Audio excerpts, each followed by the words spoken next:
arts, entertainment and lifestyle. ChaKra TV.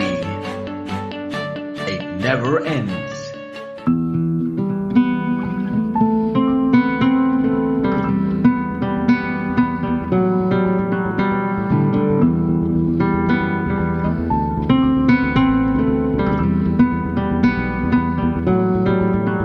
Hello and welcome to ChaKra TV. Now today on the show I have with me a well-renowned personality in the entertainment industry as well as the hospitality industry in Sri Lanka. One and only Harpo On. Welcome to the show, sir. Thank you for having me. Right, you started off as a DJ. Okay, I want to focus more on the Harpo, the DJ. Right? Tell me, how did this happen? Like, were you always passionate about music or DJing when you were young? Yeah, I always, I was always passionate about music. I was always passionate about people. Okay. So that's why my pizza brand goes as pizza, pasta, music, people. You know, so I always had a thing to entertain, to be on stage, and I love music. So there you go, you know. So here I am, probably 40 years after starting to play music. I yet mix a bit of music at my bar here, and I enjoy it. So, what inspired you to become a DJ? Because at the time we started, there were not many. There was nothing called a DJ. I think Jerry was the first, if I'm not mistaken, and he worked at the Trip. But I had the opportunity to work with the late Baylfeaf, who was my mentor actually, you know. And one of my girlfriends called me up and said, "Hey, there's an opportunity for a DJ." And I said, "Wow!" And I was studying. I was doing my school management, and I needed money. And so there you go. It just fitted in. I used to, you know, take a bus down south, play music in the south, take the first bus back home. When in the south, I was on push cycle, going on taking my record on the handset. And it was fun times, you know. And then we just graduated to Colombo after that, you know. So talking about the fun times of DJing back in the day, how did you collect your record collection back in the day? So I was fortunate enough that I had Gabo who had serious contacts at to the Ceylon in Srilanka, if you know, whatever it was. So he had a great collection of music, and every time, you know, he ran a travel company, so obviously then people are flying in and out of the UK or wherever. And we were having current music, you know, so you are playing for to the German clientele or the French clientele, the British clientele, DJing down. So I said, "Hey, you got this song, it was only released last week in the UK." So we were fortunate enough to get all that, you know. Not like today you can download and have the music. It was very different at that time. So talking about the two different eras, how do you compare the two different eras? Back in the day when you started and compared to now? Times have changed. Has it got better? I think everything happens for the best. I mean, I'm not going to sit down and say, you know, it's very easy to be a DJ now because you can download things and, you know. But I think it's a skill, you know. At that time it was a skill. I guess now it's a skill as well, you know. Beat mixing, all that kind of stuff. We have great DJs right now, you know. And I think times have changed, you know. Like I said, you know, we didn't have YouTube like when we started. We just learned it on the go, you know. And it's good. I mean, the good times were there during the, you know, last 40 years ago. It was good, but I think it's overall it's a good thing. You know? So when you talk about the entertainment industry in Sri Lanka, you know, it's not only DJ, like we have the band, culture, and also the events. So you are a person who's involved in a lot of events in Sri Lanka. So how do you see the comparison, like from those days to right, especially now? You see, I think it has got more high tech. You know, things like LED screens and all this kind of thing. You know, we didn't have that when we were doing events. You know, the lighting, everything. So I mean, the world has got sophisticated. Events have got sophisticated. People understand more. Why should we be doing events? At that time, it was very different. I think today we have world-class producers and world-class lighting. We have great sound systems here. I remember when we used to do entertainment, bring bands from overseas. You know, we had to bring the sound as well. But today, you know, we are fortunate enough to have all that in place. You know, are you on par with the international standard? I would think so. We are. You know, when it comes to lighting and all that, we are pretty much on par with all that. You know, maybe sound not that effect, but I would say 99% we are there. You know, so that's great for a small country like us to have that kind of thing. You know. What are your thoughts on the music tourism in Sri Lanka? Music tourism. Like, I mean, there's talk that's going on, like we can do entertainment tourism where we can bring down. Yeah, I mean, we always did it. Yeah. I mean, now we're talking about it. When we brought Pizza, we brought so many bands which where I did with Freddie Revel. Freddie Revel was the producer for the Green and Fire. So it was always there. So I mean, probably it's a new term which has been used to music tourism. Never heard of that. Okay, whatever that is. Cool. People will fly in from India, from the Maldives, from Singapore. Singapore has the best entertainment anyway. But you can create that Sri Lanka can become an entertainment hub. Bring good DJs, bring good bands. Come spend the weekend in Sri Lanka, listen to this. So there is opportunity. These are untapped things. So I think that's a good thing. Right. Don't forget, we're watching Simple Dogs on ChaKra TV, and we are in conversation with the great Harpo, and we're going to continue our chat. Harpo, let's talk about your involvement with the CDJ Association, Ceylon Disc Jockey Association.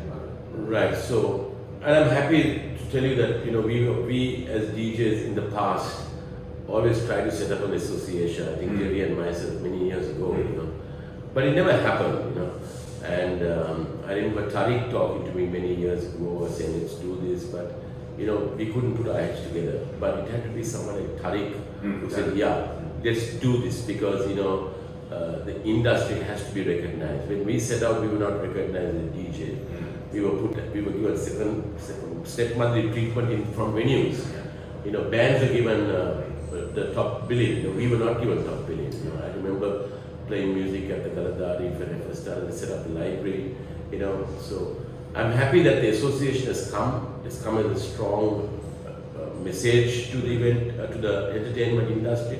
There is an association. There is someone called a DJ, and that has to be respected. And I'm very happy that it's in good hands today, and it's been recognized by all the hotels, by venues of my places. I mean, I have certain venues, so I'm happy that it's there. There's a lot to learn.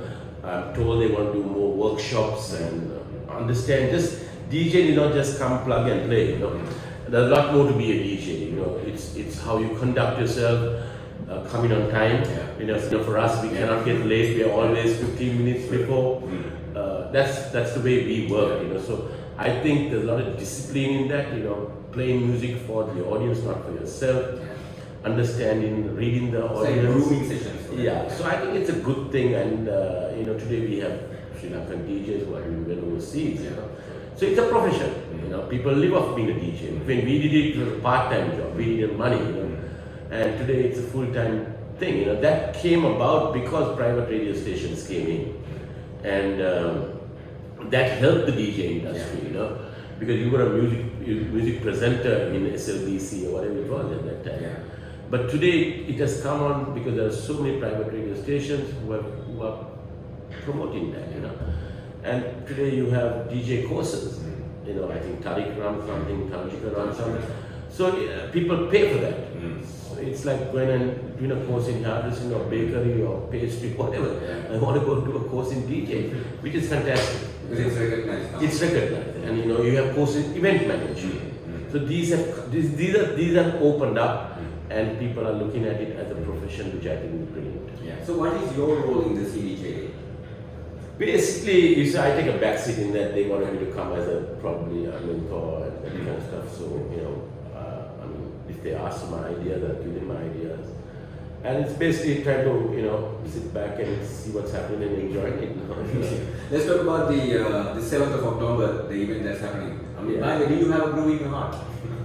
Many grooves. Yeah, many grooves in my heart. And you're going to have to find out whether you have a groove in your heart, and you can find out on the 7th of October at the Colombo. So let's talk about it more, Harpo. So what is going to happen on the 7th? A bunch of people having fun. I think the interesting part is like four different eras coming together on one stage. There's something that has been never done. No, it has been done. We did it 3 years or 4 years ago. Even with the younger DJs? To a certain extent, we did spinner disc. Spinner disc 1, spinner disc 2. We did one for the Karapija Cancer Hospital for Trail. I did one probably 7 years ago also for the Jaffna Hospital where all the DJs came together. Spinner disc has been for all charity, and I hope to do a spinner disc in October. That's for I'm trying to tie up with the food program, because a lot of people are obviously having, food shortages. So to answer your question, yeah, I mean, this is a great thing what you guys are doing, and it's good to see the younger DJs coming on stage. And obviously our old Foggy is trying to play some music, but I'm sure you play funky music as well, And yeah, I'm looking forward to it. Yeah, I'm really appreciate the fact that even the electronic DJs are coming on board as well for this event. Yes, it's good. It's a good genre. You got the vinyl, you got the electronic DJs, you got the whole. I hope it's going to be a great evening, and I'm sure there'll be a great turnout for this, and I'm looking forward to it. Yeah, let's all look forward on the 7th. Harpo, one final question before I let you go. You've been in the hospitality industry for a long time. How hard it is to run not one, many restaurants, given the situation in the country and the financial crisis and whatnot? It's about it. Yeah, so what have you learned and what have you I have learned never take things for granted. I have learned a lot in life over the last 4 years, from Easter Sunday. You see, I've been in the hospitality industry for 30, 40 years probably. Yeah. I've seen the 30-year-old war, I've seen the JVP uprising, I've seen the tsunami, I've seen the good times after the war finished from 2009 to 2019. I saw the Easter Sunday, I saw COVID, I saw economic crisis. And the Aragali. So we have seen everything. And as the hospitality industry is the first thing to get hit, and it's the first thing to bounce back. Everybody wants to go out after all these things stop. So I have learned to understand other people's emotions. My staff, who are my backbone of my industry, I employ 150 people, and we pay them, and they are with me. What's your secret? I'm a people's person. I understand people, and I always say, I came from nothing, and I go with nothing. It's no big deal. If you are here, try to help people, and that's my motto. We as an organization do a lot of charity, which we don't publicize on our sites, but we do that. What I learned was how I started ramping up my production in the supermarkets, which I started, which I never realized when the COVID hit. It went to that. The restaurants went to that, but we survived it. Learning new things, how we control cost, how we do procurement so a lot of good things have come out of that. In any situation, there's the good and there's the bad, and it's how you anchor yourself and learn the good stuff and bring it and advise the younger generation how we battle this. And I'm telling you, in business, nothing is rosy. You have the bumps, and that's business. Nothing's going to be good. You have the good days, you have the bad days. But that's how you take it. So how was the help from the government? I mean, was there any help at all for the? I don't go to any government organization to ask that help. Not even like personally, like for the whole industry, was there any help for the industry? I understand they gave moratoriums. Yeah. The banks gave moratoriums, the tourist board did moratorium. Yeah, so that way they did help, but moratorium to pay back, right? Yeah, so we stayed away from that. We didn't want to go for moratorium, but we have survived, and I'm very positive. That has always been my case. As much as it can be depressing when you go through, during COVID, we have no business. These places were shut down. Luckily, I had my pizza business and I used to do delivery. But saying that, I think we all need to be positive in whatever we do. In any job, let's be positive. I think as Sri Lankans, we have to be positive. We can grumble because we are very good at doing that. Sri Lanka. Bloody grumblers, the whole lot of grumble. Can't you be positive? I always tell my staff, don't come and be negative. If you want to be negative, don't work for me. So we have to be positive, that's what I always say. Okay. With all this expertise in the background, tell us one word for the upcoming DJs or anybody who wants to get into entertainment industry in Sri Lanka. Whatever you do it with passion. Because there is a goal, right? Don't go looking for money. Money will come when the passion is there. As simple as that. Right, thanks so much for joining with me. And I got to tell you that we are coming to you from Bayleaf. Their passion exceeds your expectations. Yeah, right. Absolutely. So come and enjoy it and have a good experience. Like I said, I'll put the link in the description, so don't forget to check them out. Thank you. Thanks so much. Pleasure.